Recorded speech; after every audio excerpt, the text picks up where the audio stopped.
अस्सलामु अलैकुम वरहमतुल्लाहि वबरकातुहू। दो दोस्त इम्तिहान देने के लिए इम्तिहान हाल में बैठे थे।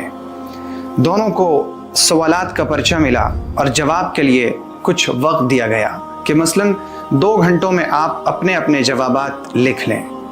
दोनों दोस्त ने अपनी कॉपी ली, कलम लिया और फिर लिखने लगे। लेकिन 2-4 मिनट गुजरने के बाद देखा गया कि उन दोनों में से एक तो बहुत मेहनत के साथ अपने पर्चे लिख रहा है और उनमें का दूसरा वो पर्चे लिखने के बजाय अपने दोस्त के पर्चे को पीछे से देख रहा है कि ये क्या लिख रहा है, ये कहाँ पर गलती कर रहा है और ये कहाँ दुरुस्त लिख रहा है। वो शख्स अपना पर्चा लिखने के बजाय दूसरे का पर्चा देखने में इस तरह से मशगूल हुआ कि उसे पता ही नहीं चला कि जवाब लिखने का वक्त अब गुजर चुका, इम्तिहान का वक्त ख़त्म होने की घंटी बज चुकी। उन दोनों से उनके पर्चे ले लिए गए।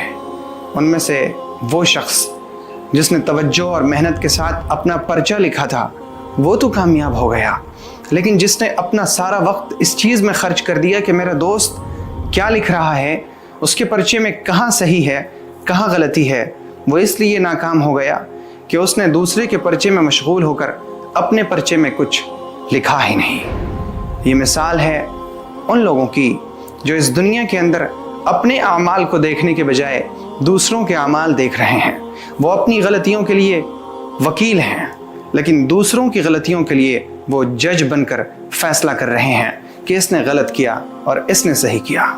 ऐ मेरे भाई, याद रखिए कि जो शख्स अपनी कमियां और अपनी कोताहियां छोड़कर दूसरों की कमियां देखने लगता है, फिर वो अपनी कमियों से निगाह मोड़ लेता है और ऐसा शख्स क़यामत के दिन नाकाम लोगों की जमात में शामिल होगा। ये दुनिया इम्तिहान गाह है और हर शख्स को मिला हुआ वक्त ये दरअसल इम्तिहान के लिए दिया गया वक्त है। हम में से हर शख्स अपने अपने पर्चे लिख रहा है। कोशिश हो कि हम अपने पर्चे को देखें कि हम क्या लिख रहे हैं, दूसरों के पर्चे पर हमारी नज़र न हो। अल्लाह रब्बुल इज़्ज़त ने फरमाया है, वला तजस्ससू, एक दूसरे के पीछे न पड़ो, तजस्सुस न करो, दूसरे के पीछे न लगो, जासूसी न करो। वला यग़्तब बअदुकुम बअदा, और तुम में से कोई शख्स दूसरे की गीबत न करे। अगर किसी ने किसी के अंदर कोई कमी देख ली, कोई कोताही पाली, तो वो ऐसा न करे कि उसकी कमियां और उसकी कोताहियां जाकर दूसरों के सामने बयान करे, बल्कि वो अपने अयूब पर नज़र रखे। इस दुनिया में कौन सा ऐसा शख्स है जो ऐब से खाली हो, जो गुनाह न करता हो।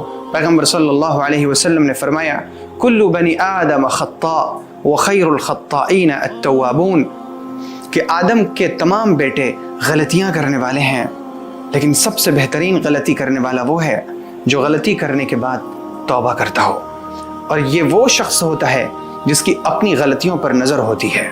रही बात उसकी जो दूसरों की गलतियों पर नज़र रखता है, तो उसे फुर्सत ही कहाँ कि वो अपनी गलतियाँ तलाश कर सके। गैर की आँखों का तिनका तुझको आता है नज़र, देख गाफिल अपनी आँखों का ज़रा शहतीर भी। कोशिश हो कि अपने अयूब पर, अपनी गलतियों पर, अपनी खामियों पर, अपनी कोताहियों पर नज़र हो, ताकि इस तरह से हम अपने आप की इस्लाह कर सकें। और जब हम दूसरों की इस्लाह की फ़िक्र करेंगे तो ये चीज़ हमारे हक़ में इस कदर नुकसानदेह होगी कि हम अपने आप को ऐबों से खाली करने के बजाय दूसरों को ही ऐबों से खाली करने की फ़िक्र में लग जाएंगे। इस तरह से दूसरों की नफ़रत हमारे दिल के अंदर जम जाएगी और हम अपनी इस्लाह से गाफिल हो जाएंगे। और फिर ये भी तो याद रखने की ज़रूरत है कि अल्लाह रब्बुल इज़्ज़त फरमा चुका है, या अय्युहल्लज़ीना आमनू अलैकुम अनफुसकुम, ए लोगो, ए ईमान वालो, अपनी फ़िक्र करो। ला यदुर्रुकुम मन ज़ल्ल इज़ा इह्तदैतुम, अगर तुम हिदायत पर हो तो दूसरों की गुमराही से तुम्हें नुकसान नहीं पहुंच सकता। यानी तुम उन चीज़ों की फ़िक्र ना करो जो दूसरों के ज़ाती आमाल हैं, वो छुप कर कोई गुनाह कर रहे हैं, उसके पीछे पड़ने की हमें ज़रूरत नहीं। हाँ, अगर आप मुस्लिह हैं, इस्लाह करने वाले हैं, माशरे में ख़राबियाँ और फ़साद देख रहे हैं, तो उसकी इस्लाह करें। उदउ इला सबील रब्बिका बिल हिकमति वल मौइदतिल हसना, हिकमत और अच्छी नसीहत के साथ। लेकिन इसके बावजूद दूसरों की गलतियों के पीछे पड़ जाना कि वो अपने पर्चे में क्या लिख रहा है, ये अक्लमंदी नहीं बल्कि ये नादानी और हमाकत है।